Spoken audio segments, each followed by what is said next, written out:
But I think now, Zach, you can go ahead and get us started into the news with some Twilight Princess. Yeah, probably the biggest release this month for Nintendo was Or this Twilight. year. Yeah, this year so far, yeah, Twilight Princess HD was released this month and it's been selling wonderfully. It was number one in the UK, and I think it sold like record numbers here in the US too. So Yeah. it's been doing really well. And it's, inevitably built hype for the upcoming Zelda, which will likely be on both the Wii U and Nintendo NX, we're thinking, hopefully this fall. And likely we'll be hearing more about the Zelda NX Wii U hybrid at E3. Yeah. But because of the release of Twilight, the developers have been a bit more talkative lately. We've heard them get putting up like various videos on Nintendo's YouTube and things about behind the scenes information. And um, Aonuma gave a really in-depth interview to Famitsu, where he talked about a little bit about the new Zelda, where he said it's going to have a more of a Western influence. And the full quote is, "I think that the base of our secret sauce has always been Ocarina of Time, but this time the change in flavor will be like going from Japanese food to Western style food. Perhaps players will be surprised. Please look forward to it because I think we'll be able to make something new like Ocarina of Time was," Aonuma added. So, yeah, Hmm. Hmm.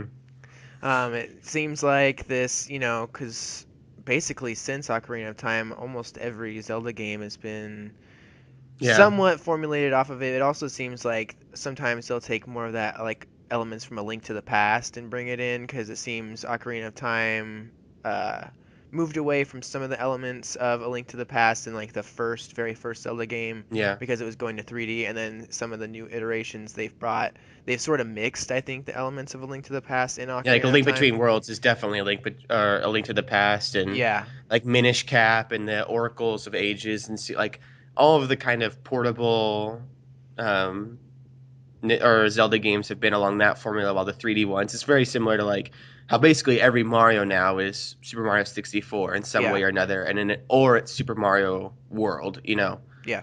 Super Mario Brothers. I guess you could go all the way back to.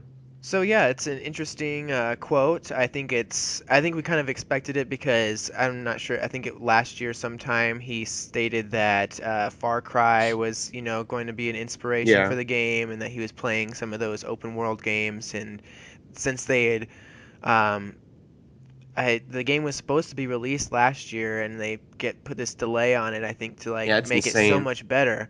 And I really think that they've taken some of these new video game releases on other platforms and these open world, like this craze of, big open worlds, and they've tried Yeah, The to. Witcher 3 is, I I mean, think, yeah, they squashes what like we would like if Zelda would have come out alongside The Witcher 3. Like exactly, yeah. even though there's that Nintendo charm with it, it's like come on, The Witcher 3 Yeah, is that's what I was gonna say. Is that they kind of have to take into account that the landscape has changed a bit for video games, and that if you're going to release a game like a new Zelda, it's gonna compete with games like The Witcher 3 and that, so it has to take those games into account and what things worked with those and what things they want to, keep with the Zelda formula, and how they don't do how they're not going to probably make a game exactly like Skyrim or Fallout where it's just here you go, here's the world. I mean, it might be like that, but I think that, they're going to compromise and make, do their thing about their style of this kind of open worldish, but keeping it, Zelda at its core, which I think is going to be really amazing. I can't. I'm so hyped for this game, and I've been playing the yeah. Twilight Princess HD, and You've been playing a just lot of that this yeah, week. yeah. And we might talk about that a little bit more later. Okay. Aonuma gave this in-depth interview to Famitsu, and it goes on a lot of, goes into about a lot of stuff about the development team that they handed over the remaster to, and kind of their communication during that. And there's some funny bits and a lot of information, but due to time constraints, we're not really going to go into all that. But check it out. The translated interview is in its entirety on NintendoEverything.com.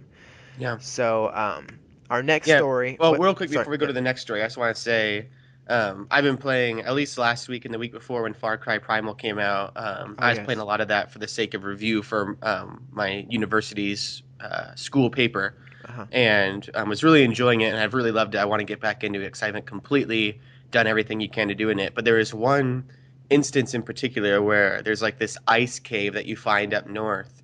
And it's interesting because you have a bow and arrow in the game and you can light and almost anything on fire because it's kind of that caveman Uh-huh. esque sort of thing where it's like, I have a club, I'm going to light it on fire. I have an arrow, I'm going to light it on fire because they just discovered fire.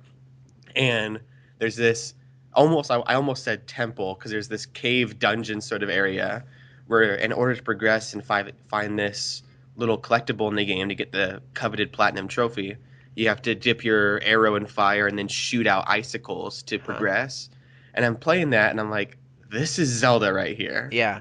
but it's so well blended into the world because I mean there's no okay, yeah, I'm entering a temple now, I'm entering a dungeon, I'm entering in this, like it's just you're walking, you're wandering, and all of a sudden you're solving puzzles to get to a collectible, and it's Yeah. like this is very well done. And it's interesting that you had like mentioned that Ayanuma has been playing Far Cry, and I think at the time he was probably playing Far Cry 4. Right. Although most likely he probably played Far Cry Primal if he liked Far Cry 4. Uh-huh. And he probably played The Witcher 3, and I think someone from Nintendo said they were playing Fallout. I know Sakurai said that he really loved Fallout 4.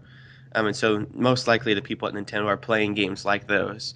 And you have an example like Far Cry Primal where there's this intricate developed story with actually a lot of rich like history and study like with the language behind it all, and then you have a temple like that or a dungeon or a cave almost like an afterthought, like let's put that in there too, because it is relatively simple now in the day and age to make these kind of, all right, shoot out this thing of ice and shoot out that thing of ice. And so imagine a Zelda like that, where it's, I mean, they've kind of hinted at that in the past, even from the very get go, that their design in mind was to have it like you don't even know that you entered in a temple. That is Yeah. just kind of like the world itself is the temple Right. or the dungeon or the puzzle and stuff. And so, with the art style they've gone with, and with the Zelda musical charm, and just the Nintendo charm that they have, if they add in all that and stuff, it's gonna be really exciting. So I would recommend that people kind of go check out those Far Cry games, maybe if they're waiting for the next Zelda, along with Twilight Princess HD.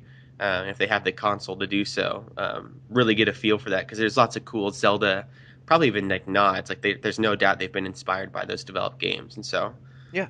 but yeah, sorry about that. Just I wanted to add No, that in. yeah, that's a great point. I was even thinking about that lately because even in the first initial reveal trailer of Zelda Wii U that we got, um, it really feels like they have that where you're in that open field and then all of a sudden the monster just kind of it feels very natural, like Yeah. that it's just gonna kind of flow in and out of cutscenes and story elements and things like that, and it's gonna have a very like you said, that kind of Far Cry feel where it does that kind of seamless transition of dungeon and puzzle and all that. So that's really cool.